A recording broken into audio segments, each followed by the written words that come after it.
नमस्कार। आज म यहाँहरूलाई सिमुलेसन फाइल कसरी टिचिङको निम्ति कसरी तयार गर्न सकिन्छ भन्ने कुरा सिकाउन गइरहेको छु। सबैभन्दा पहिला यहाँहरू जेमिनी गुगल क्रोममा गएर जेमिनी ओपन गर्नुहोस्। जेमिनीमा ओपन गरिसकेपछि त्यहाँ प्लस आइकन देख्नुहुनेछ। त्यो प्लस आइकनमा यहाँहरूले क्लिक गरिसकेपछि फाइल अपलोड भन्ने आउँछ अथवा अपलोड फाइल भन्ने छ। अपलोड फाइलमा यहाँहरू जानुहोस्। यहाँ मैले एउटा सर्कल सम्बन्धी एउटा च्याप्टर चाहिँ डाउनलोड गरेर राखेको छु। हजुरहरूले पनि पिडिएफमा डाउनलोड गरेको फाइललाई अपलोड गर्नुहोस्। त्यसपछि तल प्लस आइकनमा खिच्नुहोस् र फेरि क्यानभास भन्नेमा क्लिक गरिसकेपछि त्यहाँ लेख्नुहोस्। त्यो क्यानभास चाहिँ हजुरको हुनैपर्छ अनिवार्य। त्यसपछि यहाँहरूलाई यो फाइल सम्बन्धी केही कुरा लेख्नुहोस्। टिचिङको लागि HTML सिमुलेसन फाइल तयार गर्नुहोस् भनेर लेख्नुहोस्। तपाईहरुले एउटा यहाँ छुटाउन नहुने कुरा चाहिँ HTML सिमुलेसन भन्ने वर्ड चाहिँ हजुरहरूले छुटाउन हुँदैन। यति गरेर सबमिट गरिदिनु भइसकेपछि एकछिनमा यो फाइल तयार हुनेछ। क्रिएटिङ योर एप भनेर अब एकछिनमा यहाँ बन्ने छ। यहाँ बनिसकेको फाइल देख्नुभयो यहाँहरूले। अब यहाँनिर चारवटा ट्याबहरू मार्फत चारवटा थ्योरमहरू चाहिँ हामीले पढाउनु पर्ने कक्षा 10 मा।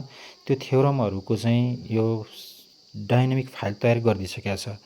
जस्तै यहाँनिर वृत्तको एउटै चापमा आधारित परिधिको कोण केन्द्रीय कोणको आधी हुन्छ भन्ने कुरा चाहिँ तपाईहरुले त्यो ABC भन्ने पोइन्टलाई मजाले चलाएर हेर्नुभयो भने त्यहाँ मजाले देख्न सकिन्छ। त्यहाँ केन्द्रीय कोणको नाप पनि दिएको छ, परिधिको कोण पनि नाप पनि दिएको छ र त्यहाँ हामीले तल केन्द्रीय कोणको नाप बढाउँदै गयौं अथवा चाप बढाउँदै गयौं भने माथि परिधिको कोणमा पनि प्रभाव पारेको छ। त्यहाँ हजुरहरूले राम्रोसँग देख्न सक्नुहुन्छ। यो कुरा हामी स्मार्ट बोर्ड मार्फत विद्यार्थीहरूलाई राम्रोसँग देखाउन सक्छौं र हाम्रो पाठ्यपुस्तकमा भएका सैद्धान्तिक प्रयोग कसरी गर्न सकिन्छ त्यस्तै गरी त्यससँग सम्बन्धित केही क्विजहरू पनि तयार पारिदिएको छ। त्यो कुरा हामी विद्यार्थीहरूलाई राम्रोसँग देखाएर टिचिङ गर्न सक्छौं। त्यस्तै गरी अर्को थ्योरममा चाहिँ वृत्तको एउटै चापमा आधारित परिधिका कोणहरू बराबर हुन्छन् भन्ने कुरा चाहिँ जस्तै त्यहाँ 110 डिग्री 110 डिग्री दिएको छ। हामीले त्यो तलको चाप चाहिँ घडबड गर्ने बित्तिकै माथि पनि एउटै चाप देख्छौं। अब त्यहाँ B D C D सबै कुरालाई चाहिँ हामी मजाले चलाएर हेर्न सक्छौं। यसरी चलाउँदा पनि परिधिका कोणहरूको नाप चाहिँ एउटै भएको विद्यार्थीलाई देखाउन सकिन्छ र त्योसँग सम्बन्धित सैद्धान्तिक प्रमाण कसरी गर्ने र त्योसँग सम्बन्धित केही क्वेशनहरू इभ्यालुएसन पनि गर्नको निम्ति क्वेशनहरू पनि राखिदिएको छ।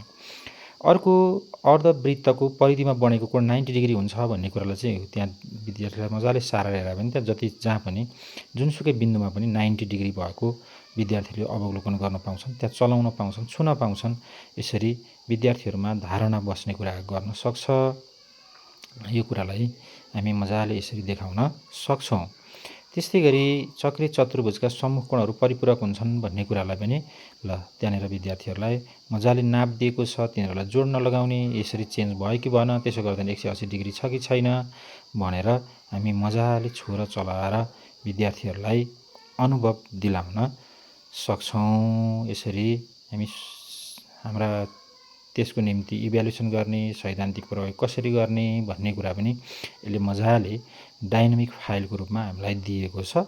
यसरी हामीले पढाउने विषयवस्तुलाई एउटा फाइल अपलोड गर्ने र त्योसँग सम्बन्धित सिमुलेसन फाइल बनाइदिए भने बनाइदिन सक्छ। र कुनै कुरा हाम्रो केही कुरा चेन्ज गर्नु छ भने यतापट्टिको लेफ्ट साइडको तल चाहिँ त्यहाँ के कुरा हामीलाई परिवर्तन गर्नुपर्ने हो त्यो कुरा गरा भनेर गर्न सक्छौं। त्यसैगरी अब यो फाइललाई डाउनलोड गरेर चाहिँ हामीले प्रयोग गर्नको निम्ति चाहिँ माथि डाउनलोड भन्ने अप्सन छ। त्यहाँ गएर डाउनलोड गर्ने र त्यसपछि अब हामीलाई चाहिएको लोकेसनमा त्यसलाई सेभ गरेर राख्ने र आवश्यकता अनुसार हामी त्यसलाई प्रयोग गर्न सक्छौं। जस्तै त्यहाँ फाइल सेभ भइसकेको छ। त्यो फाइल सेभ भएको कुरालाई ओपन गरी मैले यसलाई यहाँहरूले देख्न सक्नुहुनेछ। अब यसलाई फेरि मजाले हामी चलाएर छोएर यो कुरालाई विद्यार्थीहरूलाई देखाउन सक्छौं। यो चाहिँ हामी अफलाइन प्रयोग गर्न सक्छौं। यसरी हामीले पढाउने विषयवस्तुहरूलाई चाहिँ सबै पाठहरू कहाँबाट डाउनलोड गर्ने भन्ने कुरा हामीले पहिलाको भिडियोमा देखाइसकेका छौं। यसरी सबै पाठहरूलाई सबै विषयलाई डाइनामिक तरिकाले टिचिङ गर्नको निम्ति हामी यस्तो फाइलहरू बनाउन सक्छौं। म अन्य तरिकाबाट पनि बनाउने उपायहरू अर्को भिडियोमा यहाँहरूलाई फेरि जानकारी गराउने छु। हस्, धन्यवाद।